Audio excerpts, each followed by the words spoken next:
second talk of the morning, Ken Ono's third talk. Okay. Good morning. Okay, all right. I'm going to get started now. So this is lecture 3, and I'm just going to get started. Today I want to talk about A and B. And what A and B are two applications that I promised to talk about, so I'm going to start doing it. All right.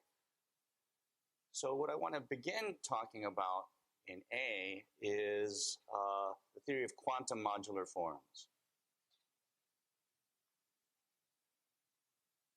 This subject is in its infancy. By that I mean the first paper on the subject only appeared about 2 years ago. It was a paper by Don Zagier that appeared in the clay,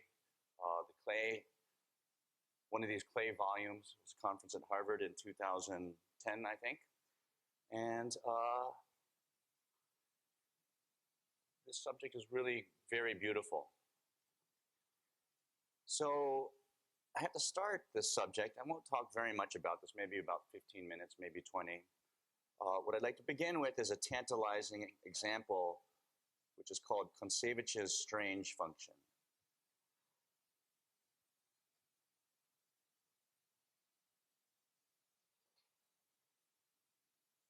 It's a beautiful function in that it has like no right to be a function.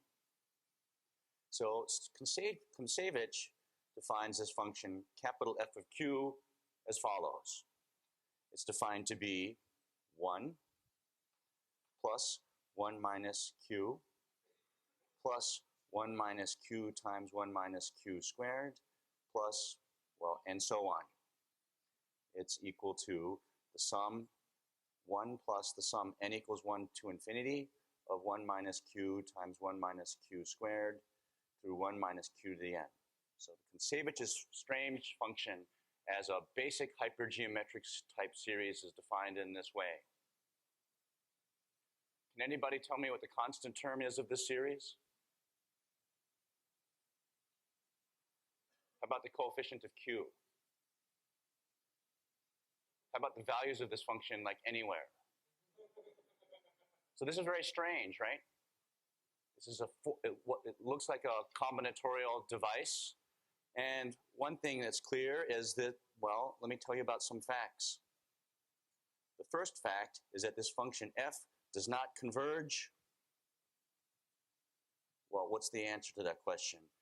Basically anywhere, right? This function does not converge on any open set in C. It doesn't converge anywhere. But what's beautiful about this function is that f is a finite sum. F reduces to a finite sum for each root of unity. Indeed, I'm still writing the word root. I gotta either write faster or talk slower. So f is a finite sum for each root of unity. That's pretty clear. And why is this strange? Well, this is where this function gets more interesting. This function f was used by Koncevich to study the analytic continuation of certain Feynman integrals.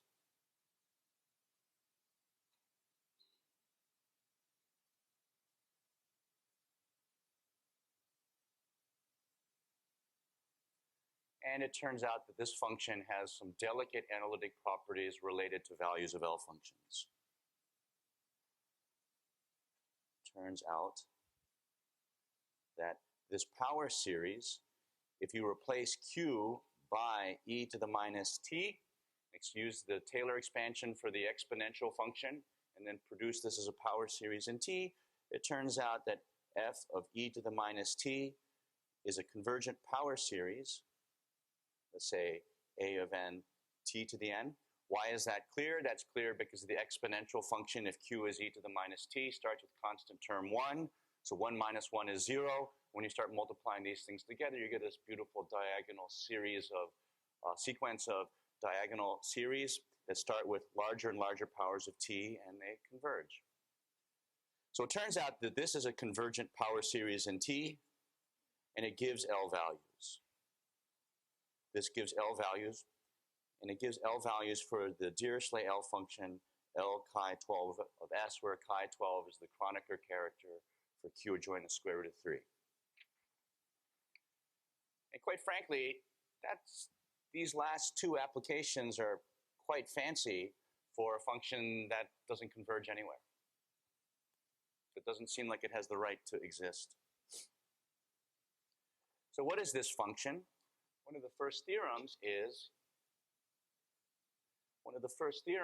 that this function, I'll make this a little bit more precise in a moment. What's interesting about this function is that f of e to the minus t is a quantum modular form. It's one of a number of examples that Zagier gives.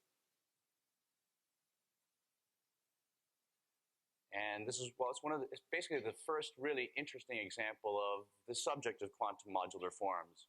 What's nice about this quantum modular form is that it basically naturally arises from the eta function.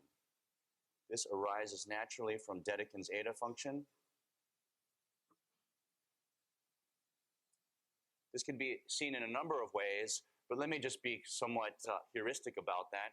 This arises from the Dedekind eta function because if you just consider each of these summands in a limit, you can see that the nth term, as n goes to infinity, wants to converge to the eta function. Loosely speaking, let me just get away with that statement. So the question is, and there's several questions, so let me start with two questions. Questions number one, first question is there a better candidate, or at least another candidate? Is there a better candidate for a quantum modular form? Is there a better candidate for a quantum modular form which gives the same information as Koncevich's strange function f? If we have to work in a universe where power series don't converge, that's a little bit problematic. Is there another candidate that gives the same information for f that is somehow perhaps the result of a formal procedure that becomes part of a general theory? Okay, the answer to that question is yes. And, well, I said I was going to make two questions. So the answer to that first question is yes. And because of the answer is yes, the question and its relation to this talk is, well, how might these functions, how might these strange functions relate to the subject of this course, like the Mach theta functions or these harmonic Maass forms?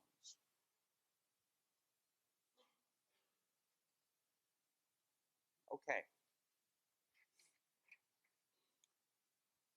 So the answer is this. So I'm going to give an explicit example which addresses both of these questions, but there is a principle here. Oops. There's a principle here. And the principle I want to say is something like this. We already saw yesterday the connection between periods and L values. And we saw that the periods would be related to non-holomorphic parts of harmonic Maass forms. That's what I spent most of the last, you know, it's actually very funny. There's some Germans here, so maybe I shouldn't say, but I would spell Maass like a totally different way, and then there's a question of choices of alphabets, so might as well make up a third one. All right, so non-holomorphic parts of harmonic Maass forms. Okay. Okay, so let me give you a completely concrete theorem which addresses the properties of Koncevich's strange function and explain how it arrives and can be arrived at by means of the theory of harmonic Maass forms. So this is one of the theorems that appeared in a paper last year by myself and Rob and 2 undergraduates in one of our REUs. And what we studied was this function u. We defined it a formal power series called u to be 1 plus the sum n bigger than or equal to 1, q sub n squared, q to the n plus 1.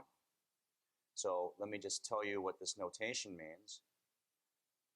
The notation is the symbol aq sub n is defined to be 1 minus a times 1 minus aq through 1 minus aq to the n minus 1. This symbol, when applied to this, gives a very well-defined formal power series. That the sum on n includes this factor q to the n plus 1 is exactly what makes this be a well-defined combinatorial series. Then the following are true.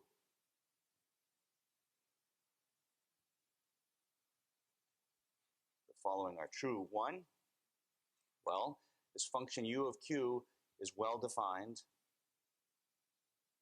certainly on the upper half of the complex plane. It's a convergent power series. This is a nice guy. 2, of course, u is well-defined at roots of unity.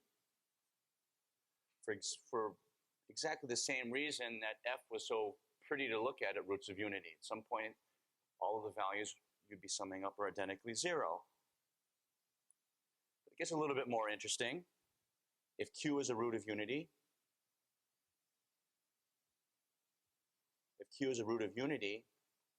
then the value of the strange function of Kontsevich at 1 over q is indeed just the value of u at q. A lot of dualities between different types of power series, and it turns out those finite sums of Kontsevich are related to the special values of this u at roots of unity. And lastly, what do we have? We have this strange generating function. We have that e to the t over 24 multiplied with e to the negative t, or again, you input for q the Taylor expansion for the exponential function. This is then a sum on n, 2n plus 1 factorial over n factorial times L chi 12 of 2n plus 2 times negative 3t over 2 pi squared to the n's. It's a nice generating function for these values. You can, of course, use the functional equation to get formulas for Bernoulli numbers and things like that. But the point is, this rational power series has a property that does all of that. So just to be completely explicit, we give you some evaluations. If you evaluate Kontsevich's function at -1, you get 3. And if you evaluate u at -1, you get 3. -1 is its own inverse. If you evaluate u at I, that's like evaluating f at -I. You get 8 plus 3i, so on and so forth. And you can just check numerically that these accidents turn out to be true. All right. So what is a quantum modular form? What do I mean? Oh, I didn't say what I... There's a 5, which was the most important of these 4, which I'll state in a separate theorem in a second. Wow. All right. So here's the definition of part that applies to part 5 of this theorem, which doesn't exist. So await K, quantum modular form. Await K quantum modular form is a function f from the rationals, maybe minus some subset of the rationals, to C with the property that for each gamma in gamma, say SL2Z or a congruent subgroup, for each gamma there is a nice function h gamma of x for which this function h gamma of x is the obstruction to modularity on the rationals of f with respect to the weight k. So you apply Möbius transformations to Q. What would it mean to be a modular form? If there was such a theory, you would be demanding that f of x minus cx plus d to the k times f of gamma would be 0. That's not going to be interesting. Those are a pretty boring set of functions. So the key is understanding what would be a nice class of functions called h gamma. All right. So the part 5 of the theorem that I left out is the most interesting, and it sheds a lot of light on what's going on. So what I'd like to do is I'd like to define a function called phi of x, which is a function from the upper half plane to c, defined as follows. Phi of x, we're going to define to be e to the minus pi I x over 12 times u evaluated e to the 2 pi I x. Find phi of x to be this. Then what's true? Well, let me just say what it is. Then this function phi is a weight 3/2 quantum modular form. This function phi is a weight 3/2 quantum modular form. I have to tell you about what these functions h gamma are doing, because that's where the connection is made to the theory of harmonic Maass forms. Moreover, these functions h gamma of x can be explicitly written down basically as sums of functions which are essentially, I'm not going to write down the formulas, you don't want to see them, but these functions h gamma of x are sums of functions which are essentially period integrals arising from the eta function and the cube of the eta function. The exact formulas are in the notes. All right. So what is this theory of quantum modular forms really about? So there's a beautiful picture. And the beautiful picture that this theory is beginning to tell us something about, at least in connection with the hypergeometric modular forms. So if you start with a hypergeometric harmonic Maass form, so I'll give you an example right now. If you start with the hypergeometric harmonic Maass form, so here's an example.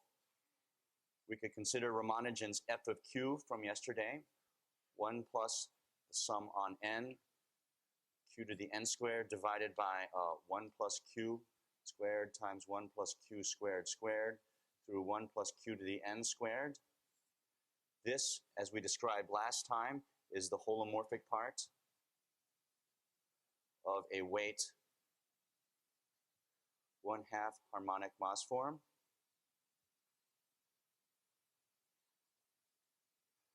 And there's a number of beautiful facts. One, here's an exercise. The exercise is the power series in Q inverse. F of Q inverse is well defined.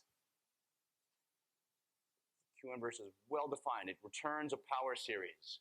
If you took the delta function, summation tau of n q to the n, and replaced q by 1 over q, well, you don't want to do that. All right? But what's great about these hypergeometric functions, if you just formally replace q by 1 over q, manipulate, you have a well-defined q series. So what that tells you is that in terms of functions living on the upper half plane, where this is meant to be c, on the upper half plane, you have the values of the original function f of q. On the lower half plane, you have the values of this function f of q inverse. When you have, so those functions kind of make sense. And the question is, what happens exactly on the real line, or the rational numbers on the real line? Is there some process of analytic continuation? Is there a process of analytic continuation which patches together, how to say, H plus and minus. And that's where the theory of quantum modular forms comes into play. And it turns out that by playing around with period integrals and properties of harmonic Maass forms, you get theorems like the ones that I just showed you. So you're really producing some numbers seemingly from nothing. And a number of students that are working in our project groups will be telling you about some of the things they've found in that direction. Okay. So you could prove theorems about congruences for special values of L functions. Maybe at this point, they'll just be reproofs of things that people have been able to deduce from properties of Bernoulli numbers. But it's a two-way street. And so I think a lot of people will be studying properties of those generating functions very soon. And there are already a number of papers on that. All right. Part B is about singular moduli. So it turns out that there's singular moduli lurking in this discussion over there when we consider certain special harmonic Maass forms. Let me not make that segue so smooth. Let me just say part B. Okay. So the classical theory of singular moduli, the classical theory is really about the CM theory of elliptic curves. And it's all about the J invariance of elliptic curves with complex multiplication. Things like the statement that J of rho is 0, J of I is 1728, and more generally, J of any algebraic integer, any quadratic irrational, well, you know, imaginary quadratic surd or imaginary quadratic integer, root of a positive definite binary quadratic form with negative discriminant is an algebraic integer. So people have studied, presumably even at this winter school once, the classical modular polynomials.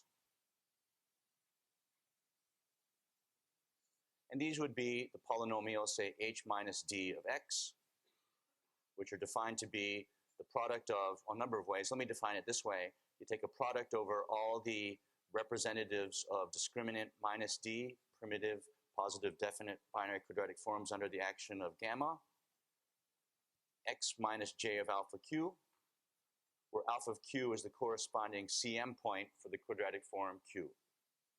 So for example, h minus d of, how about h minus 3 of x would be x, and h minus 4 of x would be x minus 1728, just to clarify what we're talking about.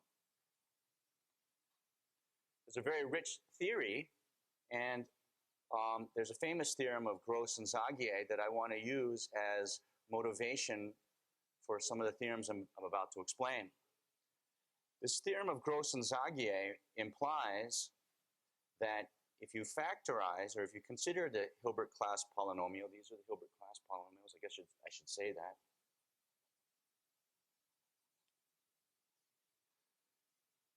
This is a polynomial whose degree is the class number, x to the h of minus d, plus some absolutely enormous astronomical numbers in between, plus a constant term, which we can call c of d. Very famous theorem of Gross and Zagier, as a special case, gives factorizations for these astronomical numbers c of d. These numbers are absolutely gigantic. And the moral, or one of the nice observations of these astronomical numbers, is that these numbers c of d only have, despite the fact that they're large, they only have very small prime factors. Okay. So there's two questions what we could ask that I'd like to address immediately. The first question is, what about all the coefficients of h minus d of x, not just the constant term? Is there a way of deriving modularity statements, congruence properties for all of the coefficients, not just the constant term? So this is done, so I'll explain how you do that. And it's done in a completely different way. It's not done by the means of the work of Gross and Zagier. And the second question I want to consider is this. What can be said about, how about class polynomials for a generic function f defined as usual, the product of q's and q minus d mod under the action of gamma, x minus f of alpha q as above, but where this f is a Maass form. What can be said about these class polynomials? Are they even algebraic? Are they irreducible? Do they generate Hilbert class fields? So I can offer you a number of theorems that answer these questions. So let's start with the test case. And I'd like to take the test case of question 1. The test case for question number 1. How do you find a formula for all the coefficients of these Hilbert class polynomials? So as a test case, you can define the trace of any one of these functions f for discriminant minus d to be, again, the sum over quadratic forms of the values of these functions f, suitably normalized by a weighting factor, which is just related to the number of elements which fix these CM points. So generically, omega q is 1, but for like I and omega, they're respectively 2 and 3. And as an example of this, you can show that if f is j, then the trace of j minus 744 for this discriminant minus 3 from the earlier calculations would be negative 248. That's just a third of 744, and that's one of those, remember j of cube root of minus 3 is 0. And the trace of j minus 744 at, say, I, negative 4, is 492. These are two numbers that I basically showed you before. They're just renormalizations of those two numbers. But on the other hand,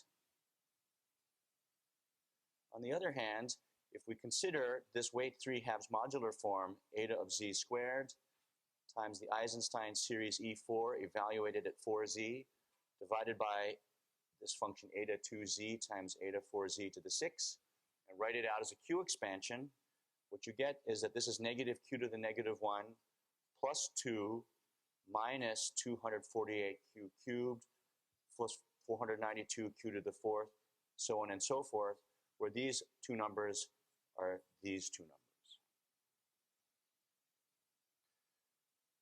There's a famous theorem that Zagier proved that shows that these two examples are just examples of a general phenomenon.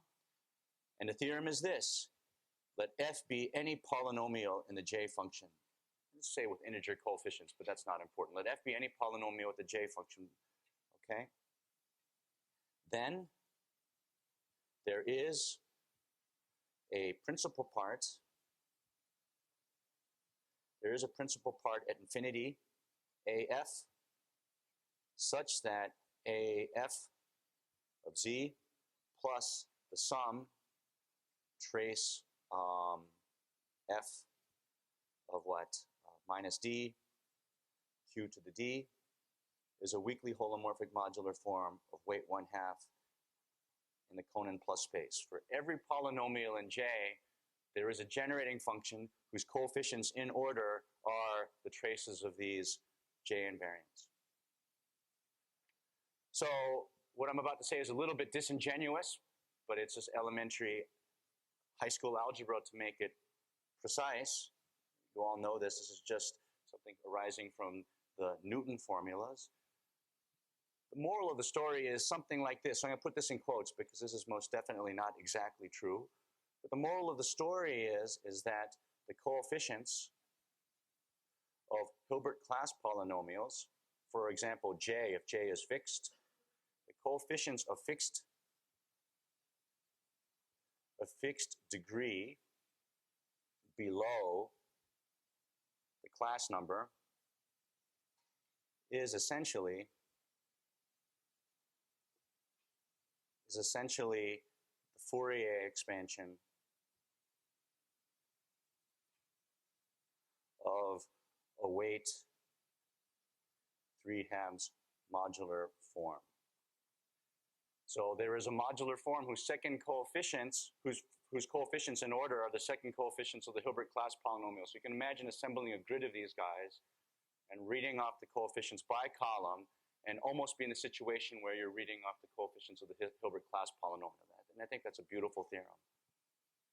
All right. All right. So if you want to compute Hilbert class polynomials by means of a grid, there's lots of interesting internal recursive structure that makes it easy to compute some of these things. So where am I going with this? Here's a fact.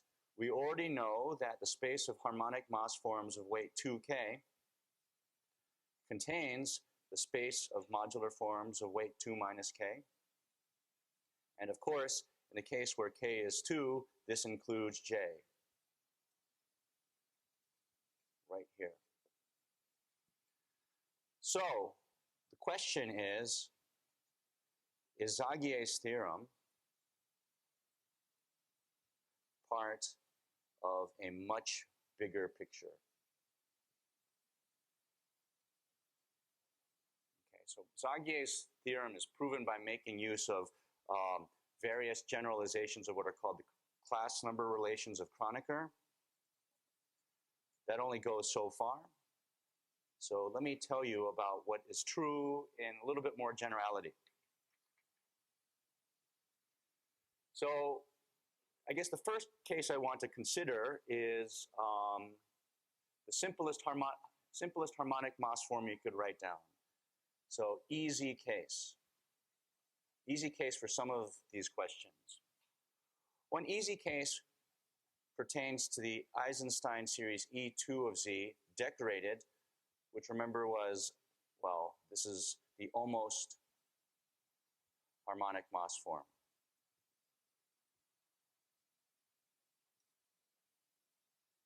This has weight 2, so the idea of computing a class polynomial for it does not make any sense. You've got to turn it into something with weight 0.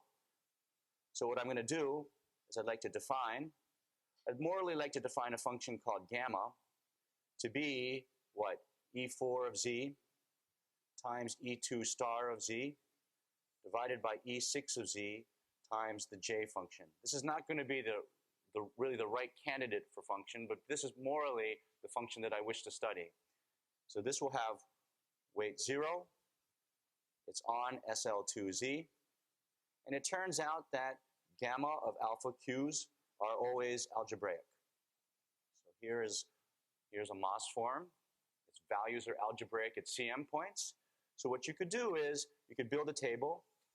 I'm going to put quotes here because this is not exactly right. We have a group that's working on this right now, and they'll tell you what the correct gamma is.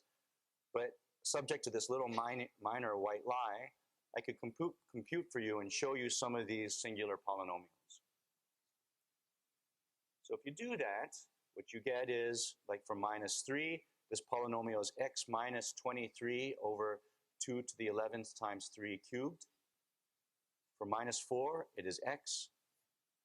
For -7, it is x minus 181 divided by 3 to the 6 times 5 cubed times 7. And if we skip down just a couple, go to -15, what you get here is x squared plus 313 over 3 to the 4th times 5 times 11 cubed times x minus this awful 1045769, but divided by 3 to the 8th times 5 cubed times 7 to the 4th times 11 to the 5th. And what I said earlier was that Gross and Zagier had this very beautiful theorem about the factorizations for constant terms of Hilbert class polynomials. Once you leave the Maass world, these types of calculations end up determining primes where these polynomials are no longer P integral. The problem of computing the norm of J, once you enter the non-holomorphic space, becomes a question of determining P integrality. So what you see here are numbers like this, and there's a conjecture that Drew Sutherland and I made, because he could compute thousands of these. And the conjecture is, well, h minus d gamma of x is p integral for all primes p bigger than the absolute value of the discriminant, and those primes p which split.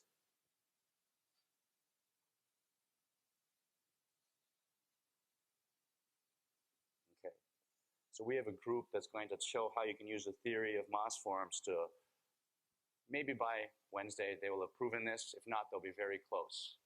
So it's a theory, it's a way of decorating and implementing this notion of p integrality and seeing how that actually relates to the original norm calculation of Gross and Zage. So I have very high hopes for that.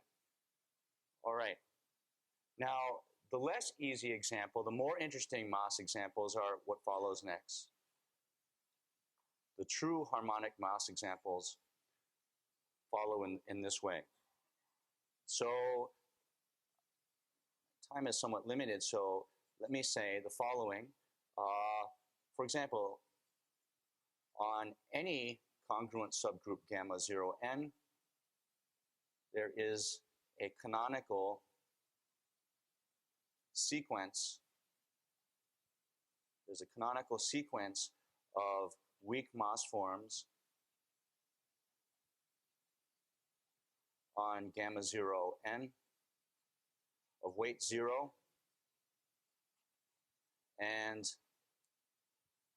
Laplacian eigenvalue lambda. There's a canonical sequence. Just like the polynomials in J could be thought of as a canonical sequence of modular functions. All right, what is then true? Here's the theorem. The theorem is then we have that the trace of negative 1 to the lambda plus 1m, so depending on the parity of lambda, this has to be arranged so that these discriminants are negative, of these Maass forms. Their nth coefficients will literally be the coefficients of q to the absolute n of a fixed element in m lambda plus 1/2 gamma 0 4 n.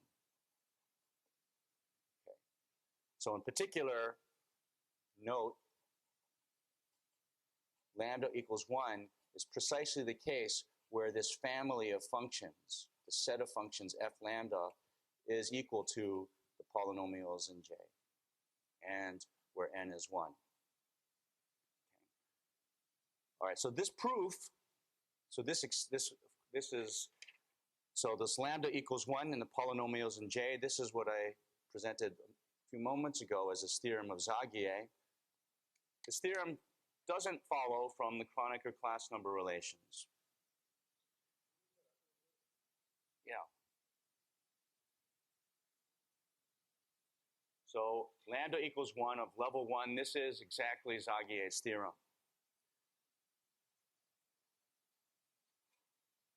And there's a very simple proof to this theorem. Once you know that it's there and once you know how to compute these examples, the proofs follow as follows in this way. They follow from explicit constructions via the method of Poincare series.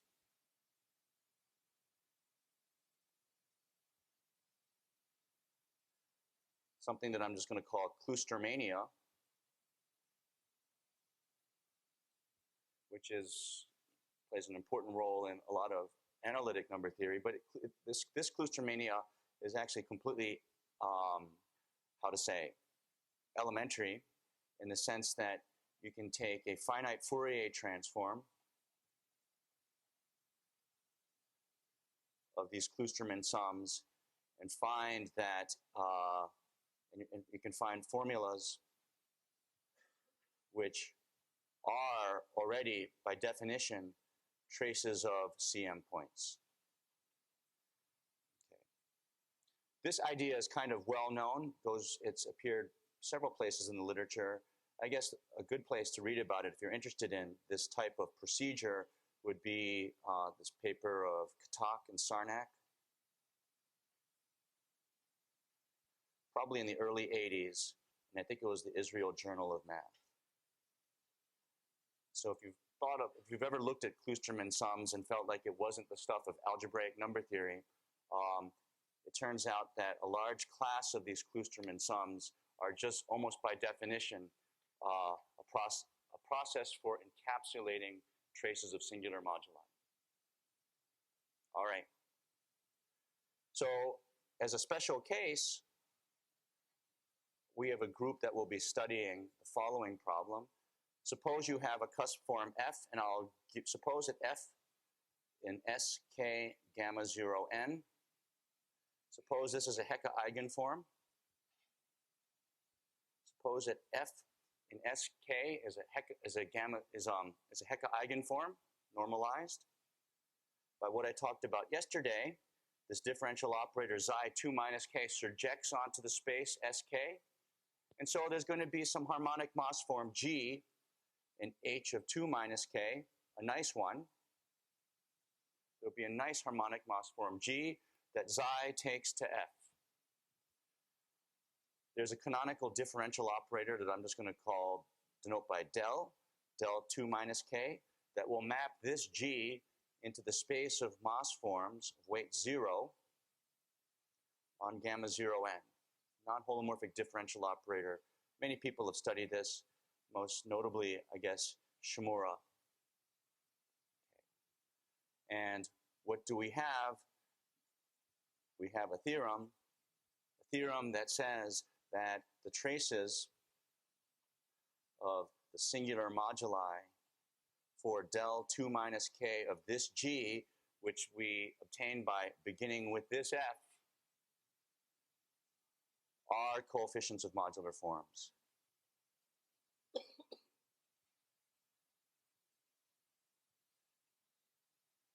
So you can imagine a situation where you might start with like a rigid Calabi-Yau threefold. So for example, if you let F be the unique new form of weight 4 on gamma 0, 6, this is unique, and it corresponds to one of these rigid Calabi-Yaus. What you end up with is, let's give a name to this Maass form, let's say M. You could say, you could ask, what information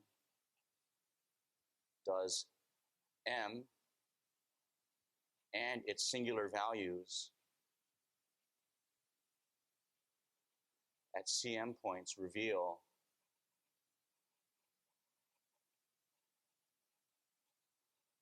about F?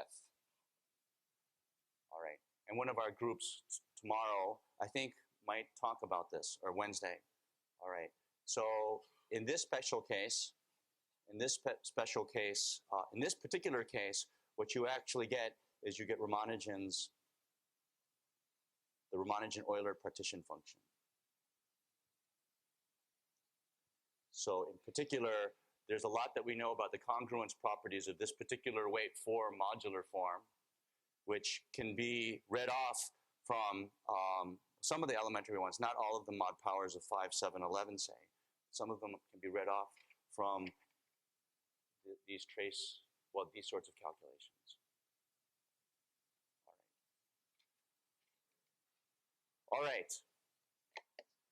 So where am I really going with this?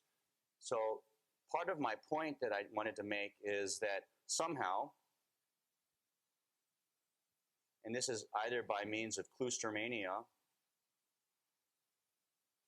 or the theory of theta lifts,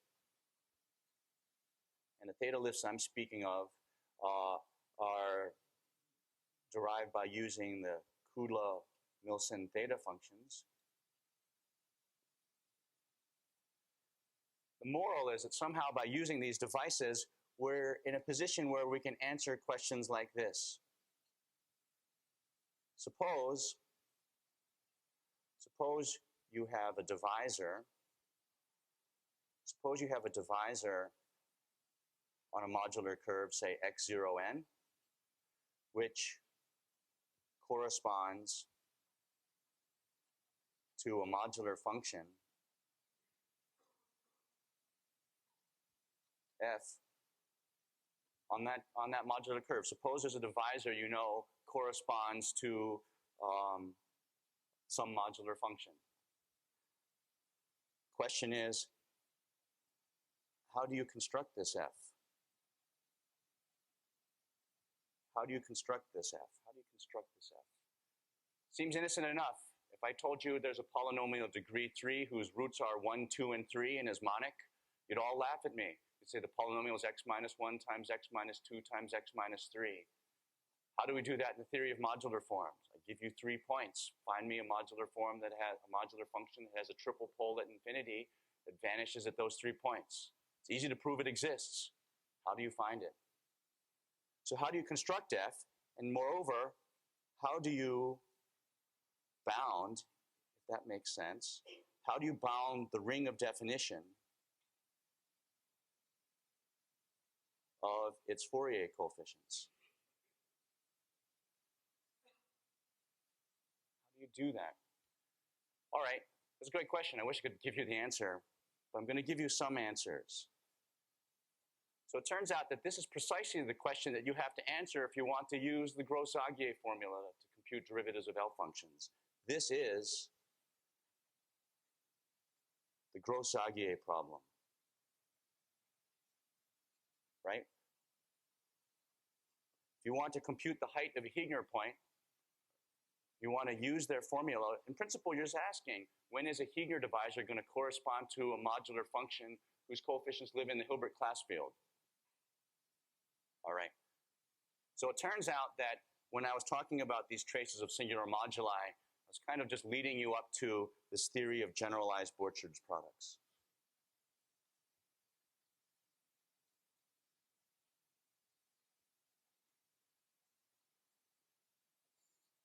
So these generalized Borcherd's products are generalizations of a very famous theorem of Borcherd's, which I want to remind you of right now.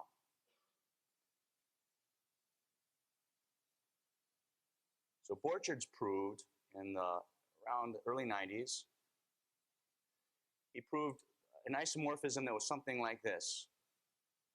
He proved that there was an isomorphism between the weakly holomorphic modular forms of weight 1/2 on gamma 04 viewed additively. You view m1/2 gamma 04 additively. And the space of modular functions, I don't know, I guess I got to give it a name. How about the set of modular functions on SL2Z with Heegner divisors. So I'm being a little bit imprecise here. I mean a complete flat Heegner divisor. Products of, if you like, think of them as products of Hilbert class polynomials. Oh, and that's multiplicative. And he proved that there's an isomorphism between these two spaces. And the isomorphism goes something like this. If you have a form f, say summation an q to the n, living here, and it corresponds to some discriminant, say d, the way you would construct an element here would be to consider q to the h of d, h of minus d, times the product n equals 1 to infinity of 1 minus q to the n to the an squared. It's very strange. Take these, some of the coefficients of f. Oh, well, you know, to emphasize that there's a role for d, let's call this fd. For each d, there is an f with the property that the coefficients of f at squares, when input into this strange infinite product, gives you a modular form with a Heegner divisor. And what he claimed is that this is a generalization of the fact that the delta function comes from a theta function. So the easiest example of this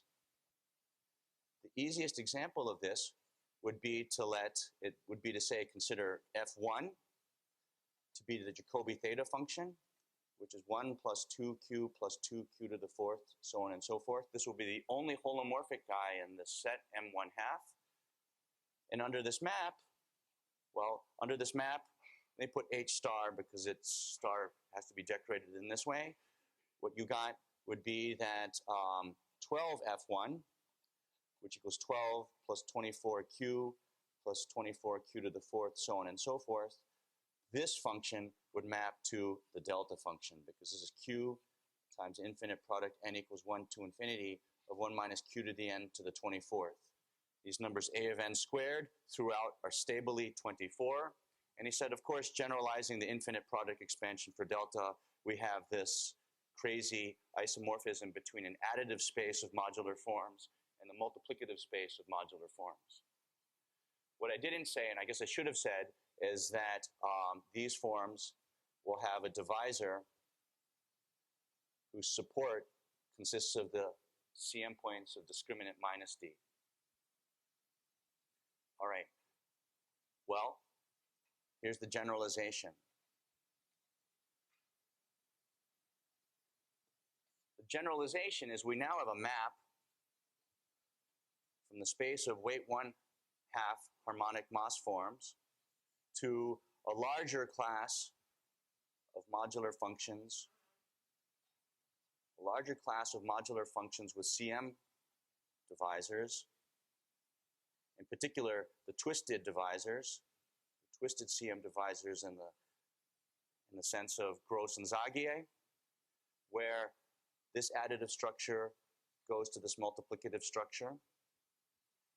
And what's nice about this is that the field of definition, or the ring of definition, of the modular forms you get here as the products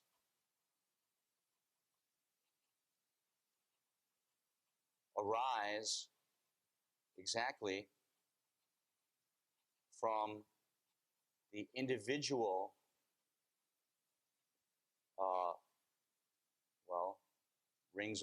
fields of definition of the form in H1/2. And there's a remarkable thing that happens. A remarkable thing that happens is that the generic element in H1/2 has mostly transcendental coefficients. You know what I mean? But some occasional, some sparse algebraic coefficients. Something you can check. So the question then becomes, what is the geometric content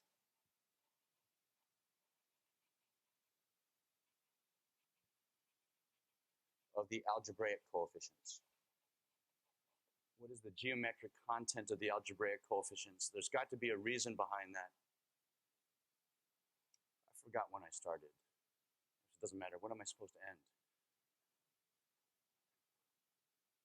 Am I past? Oh. Okay, well, beginning next time. At the beginning of the, so, wow, okay. So next time, I will begin with considering two cases. Case one, what happens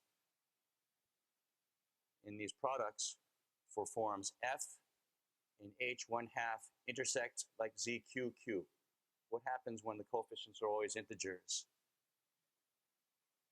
And then what is the general case? What are we really talking about there? All right, so next time I will begin with this, and I guess that's all I have to say about that.